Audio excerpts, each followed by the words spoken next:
All right, I'm in my new workshop. It's a little messy in here. I've got some extra tools pretty much everywhere, and a lot of it is sort of low use stuff that I think could go up there.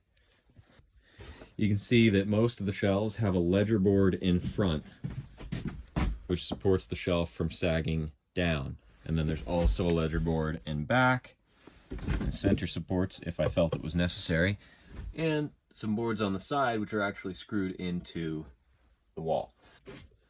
Certain shelves I wanted more clearance so that I could see more and slide taller tools in, and when I needed to do that I would screw from the bottom up into a 2x4, which is then bound into a shelf that does have a front ledger board.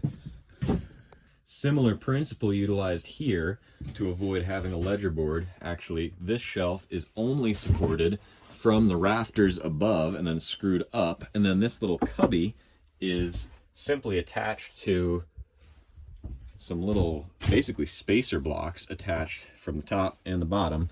And you know, there's nothing actually stopping it from sagging, but nothing that goes in there is that heavy. There are a lot of ways to achieve that space savings. A lot of people will say, well, why don't you take, a piece of angle steel and bolt that in as your ledger board?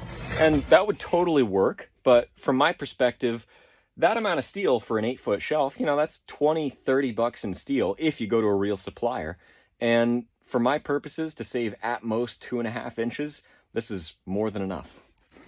If there's a cheaper, faster way, that's good enough for me.